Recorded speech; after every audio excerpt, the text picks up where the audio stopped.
U.S. Secretary of Defense, General Lloyd Austin, when you said that you stand with Israel, you showed up. You stand here with us. Mr. Secretary, you have shown us what it means to be an ally, to be a friend, to be a brother. The Secretary and I have just left the war room. We sat where decisions are made on Israeli security, on our most sensitive interests. I briefed the Secretary on strategic developments in our region, and the Chief of Staff, together with the IDF leadership, shared our operations. Defense cooperation and U.S. support in the Pentagon, in the White House, in the Congress ensure freedom of operation and enforce our capabilities. In fact, today we will receive the second aircraft carrying essential munition to the IDF.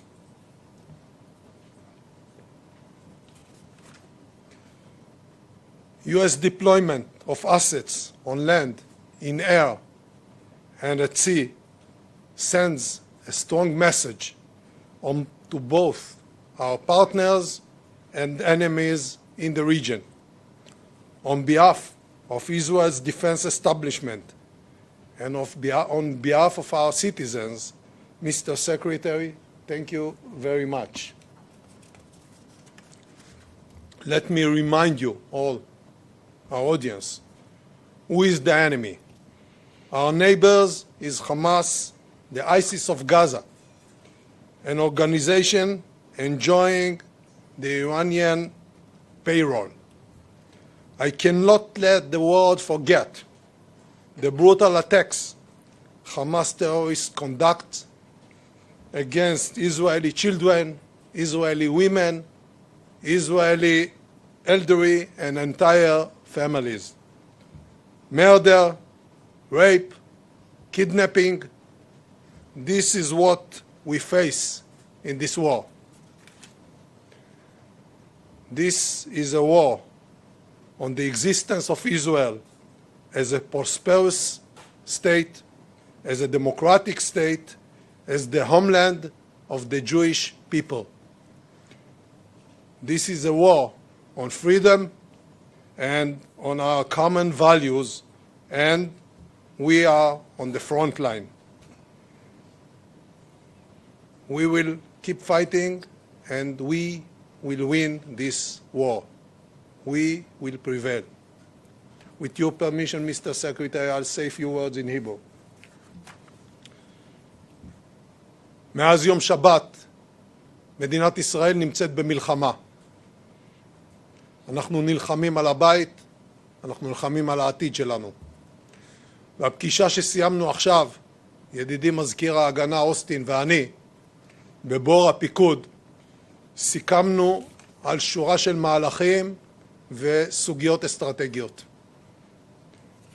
אני בטוח כי גם ידידינו ברחבי העולם וגם אויבינו בכל הגזרות מבינים היטב את משמעות הברית הזו ואת משמעות הביקור הזה.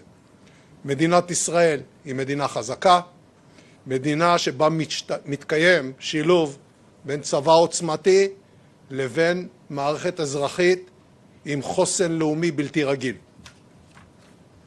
החוסן שמצוי ב-DNA של כל יהודי הוא תוצר של מאבק הישרדות של אלפי שנים עם תוצאה אחת שלא משתנה. האויבים שלנו רוצים להשמיד אותנו פעם אחר פעם, ובסופו של דבר אנחנו שורדים, מנצחים והם נעלמים. זה מה שיקרה גם הפעם עם החמאס. זה הגורל שמחכה לחמאס הדאעש של עזה.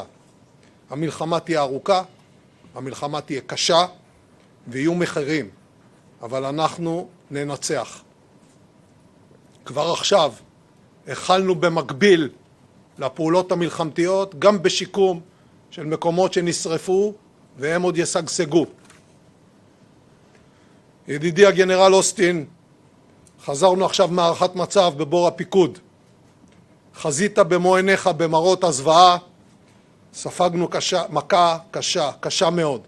אנחנו נתחקר ונפיק לקחים. נהיה חזקים יותר. אבל עכשיו עת מלחמה, ובעת מלחמה המטרה היחידה והראשית היא לנצח. בימים האחרונים התהפכה המגמה, ומי שתקף אותנו הפך להיות מותקף על ידינו. מקרבות ההירואיים בשטחנו, בהם היכו לוחמי צה"ל בסדיר ובמילואים, את מי שתכנן להגיע הרבה יותר רחוק מרצועת עזה, עברנו למתקפה על שטחי רצועת עזה. התוצאות יבהירו לעולם מהי נחישותנו, מהי עוצמתנו, וכיצד אנחנו מתמודדים עם מי שמנסה להרוג את ילדינו, את זקנינו ואת נשינו, ולצערי במקרה הזה גם הצליח. חברי מזכיר ההגנה אוסטין, יש לנו משימה משותפת, הדרך תהיה ארוכה, אבל בסופו של דבר אני מבטיח לך שאנחנו ננצח. במלחמה הזו אנחנו ננצח. Thank you, sir. Well, good afternoon, everyone. Yoav, we've been in close touch, but it's good to see you again in person. And it's good to be back in Israel, even during such terrible days. As the U.S. Secretary of Defense, I am here in person to make something crystal clear. America's support for Israel is ironclad. And I extend my deepest condolences to the Israeli people for those killed or wounded in this terrible slaughter by Hamas. I'm also here in solidarity with all the families still living the waking nightmare of not knowing the fate of their loved ones. And we will continue to coordinate closely with Israel to help secure the release of the innocent men, women, and children in the clutches of Hamas, including American citizens. Now, Israel is a small country, a place where everybody knows everybody. And in times of trial, the intimacy of your society deepens the intimacy of your grief. But that's not a weakness. It is a profound strength. And in times of testing, Israelis know what to do.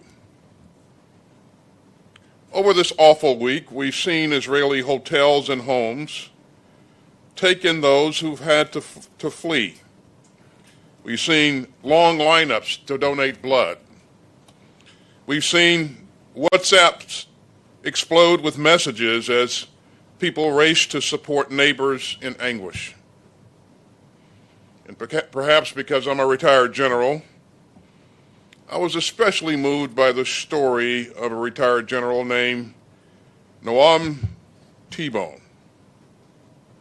His son called him on Saturday from his home near Gaza to say that Hamas terrorists had stormed their kibbutz and were closing in. And the retired general jumped into his car in Tel Aviv and raced toward the combat zone. He linked up with other fighters and rescued his son, his daughter-in-law, and his granddaughters. And when the general arrived at their house, one of his granddaughters just said, "Grandpa's here." And these are rays of hope in a terrible week. And in times like these, sometimes the best thing that a friend can do is just to show up and to get to work. Now, this is no time for neutrality or for false equivalence or for excuses for the inexcusable. There is never any justification for terrorism. And that's especially true after this rampage by Hamas. And anyone who wants lasting peace and security for this region must condemn and isolate Hamas. Hamas does not speak for the Palestinian people or their legitimate hopes for dignity, security, and statehood and peace alongside Israel. As a former commander of Central Command, the deliberate cruelty of Hamas vividly reminds me of ISIS. Bloodthirsty, fanatical, and hateful. And like ISIS, Hamas has nothing to offer but zealotry, bigotry, and death. The world has just witnessed a great evil. The deadliest attack on civilians in the history of the state of Israel, and the bloodiest day in Jewish history since the end of the Holocaust. So make no mistake, the United States will make sure that Israel has what it needs to defend itself. And Israel has a right to protect its people. You know, and there are many phone calls this week. President Biden has told Prime Minister Netanyahu that the United States would also respond swiftly and decisively to such a massive terrorist assault. And the president also underscored that democracies like ours are stronger and more secure when we uphold the laws of war. Terrorists like Hamas deliberately target civilians, but democracies don't. This is a time for resolve and not revenge, for purpose and not panic, and for security and not surrender. At President Biden's direction, we have moved urgently to respond to this crisis and to send a strong message of deterrence. The USS Gerald R. Ford Carrier Strike Group is now in the region, led by the largest aircraft carrier in the world. We've augmented U.S. fighter aircraft squadrons in the Middle East, and the U.S. Department of Defense stands fully ready to deploy additional assets if necessary. As President Biden has said, for any country, for any group, or anyone thinking about trying to take advantage of this atrocity, to try to widen the conflict or to spill more blood, we have just one word: don't. The world is watching, and so are we. And we aren't going anywhere. We will remain in close contact with our valued partners across the region, and security assistance from the Department of Defense is already rapidly flowing into Israel. That includes munitions and air defense capabilities and other equipment and resources. It also includes more interceptors for Iron Dome to save Israeli lives. And we will continue to ensure that Israel has what it needs to keep itself secure. Now, Hamas attacked at a time of global challenge. But the United States is the most powerful country in the world, and we remain fully able to project power and uphold our commitments and direct resources to multiple theaters. So we will stand with Israel even as we stand with Ukraine. The United States can walk and chew gum at the same time. And U.S. security assistance to Israel will flow in at the speed of war. And as this harrowing week draws to a close, and as Shabbat draws near, we stand together, and we stand strong. The United States has Israel's back, and that is not negotiable, and it never will be. And after this terrible week, I wish you and all the people of Israel Shabbat Shalom. Thank you. We'll be starting with the questions, starting with Alon Ben David, Channel 13. Thank you, Mr. Secretary. Your presence in the Eastern Mediterranean clearly projects power, but should Israel be attacked from the north, from Hezbollah in Lebanon, will you be willing to exercise your force and join the fighting? I ordered additional assets to the region to bolster deterrence. And again, the message that we would send to any country or group thinking to take advantage of this situation and widen the conflict, don't. I won't speculate on anything that could happen in the future. I will just tell you clearly that the United States will continue to support Israel's right to defend itself. Please, a question to the Defence Minister. השר גלנט, דיברת בתחילת השבוע על כך שהמטרה של המבצע היא למחוק את חמאס. ואזרחי ישראל שואלים את עצמם מה המשמעות של זה. האם תוכל להסביר לנו מה אתה מקווה להשיג במהלך הצבאי שלך ואיך הוא אמור להסתיים? באיזה מצב חמאס יימצא?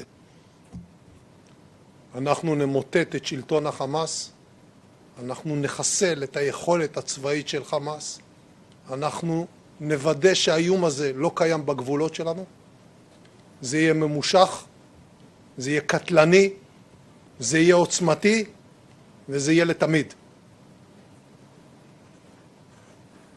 Matt Seiler, ABC.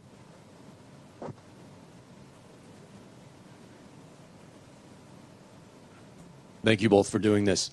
Secretary Austin, the U.S. administration has told Israel to avoid causing civilian casualties and to uphold what you called just now the laws of war. Given how Hamas fights, deliberately launching operations from dense civilian areas, how could Israel permanently end the terrorist threat posed by Hamas without inevitably risking many civilian lives? And as we watch the civilian death toll in Gaza rise while Israel conducts its counterattacks and perhaps a ground invasion, do you believe the moral culpability for those Palestinian deaths belongs to Israel, Hamas, or both? I'll leave it to Israel to talk about its potential plans and its approach to conducting operations. Matt, I'll just say again that Israel has a right to defend itself, and we will support Israel's right to defend itself. We will continue to flow in security assistance. And I've worked with Israeli forces over the years, over many years. As you know, I wore a uniform for 41 years. My experience in working with the Israeli forces is they are professional, they're disciplined, and they are focused on the right things. And so I expect that going forward, they will continue to exhibit that same degree of professionalism that we've seen in the past. But you know, Matt, we've seen this before. The international community fought ISIS, who in some cases was embedded deeply in built-up areas. And that international coalition fought valiantly and protected civilians and created corridors for humanitarian movement, even in the midst of a pretty significant fight. So again, this is a professional force. It is well led, and I have every expectation that it will be disciplined.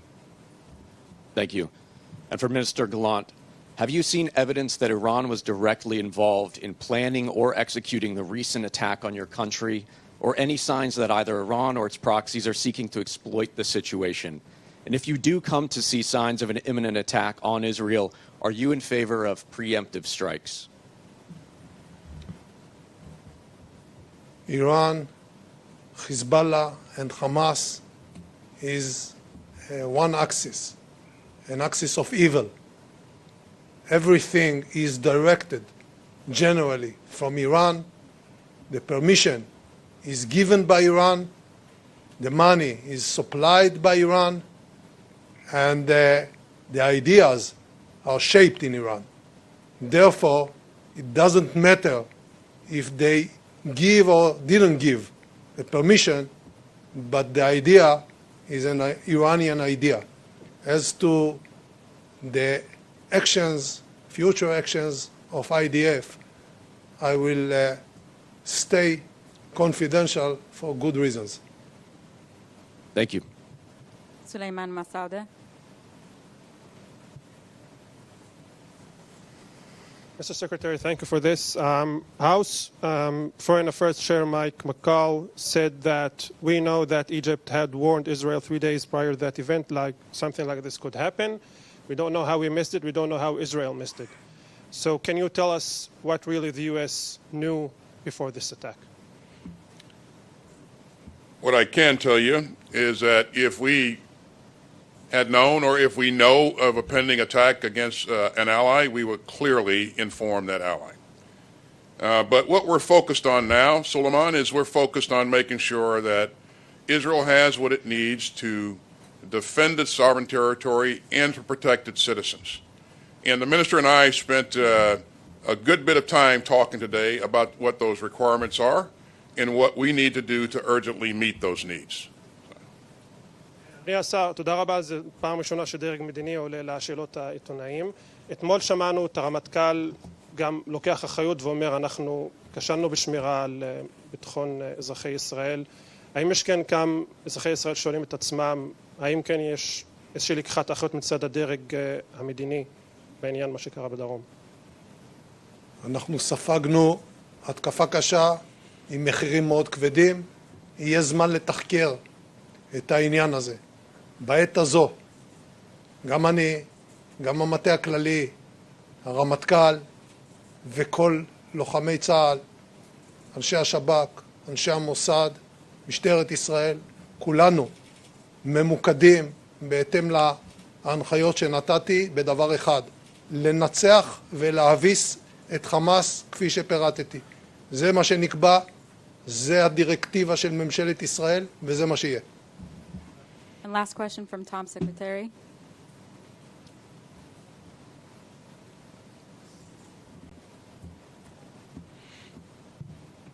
Thanks for doing this. Mr. Secretary, as you just stated, you were involved in the major effort to stomp and eradicate ISIS.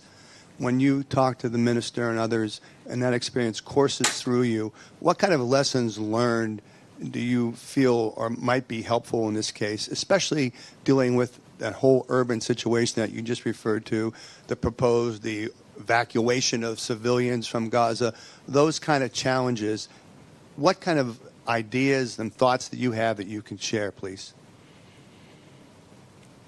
Well, thanks, Tom. I would tell you that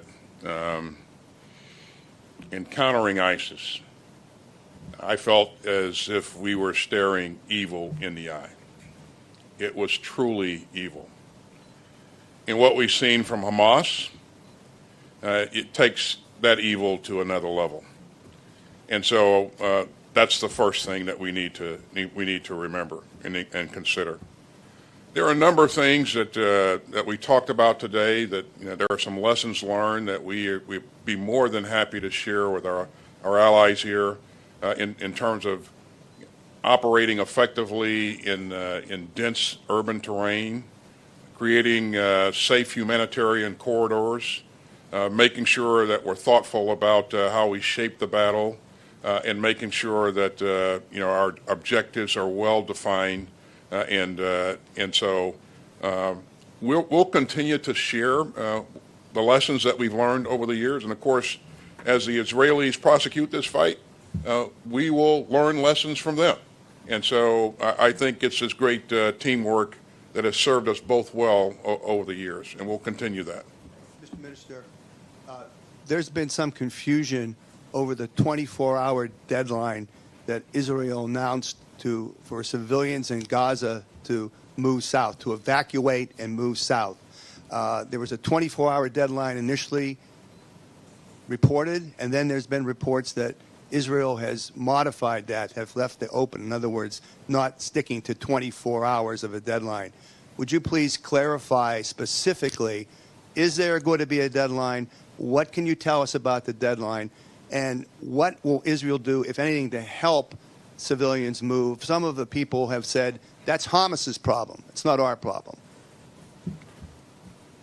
Well, first of all, I would like to remind all of us what happened less than a week ago. 1,200 Israelis were brutally murdered, raped, burned alive. Kids were tied one to the other and shot at their hands. This is Hamas. This is the ISIS of Gaza. And as the Secretary said, they took evil to another level. That's first issue. Second, Israel never and ever will not shoot civilians in purpose. Therefore, we are asking all the civilians in Gaza City to go south of Gaza. And the reason is that because we don't want to harm them. The camouflage of the terrorists is the civil population. Therefore, we need to separate them. So those who want to save their life, please go south. We are going to destroy Hamas infrastructures, Hamas headquarters, Hamas military establishment, and take this phenomena out of Gaza and out of the earth. They cannot live among human, civilized people. But 24 hours, is that deadline still holding, the 24 hours? Thank you very much. We're done for today. Thank you.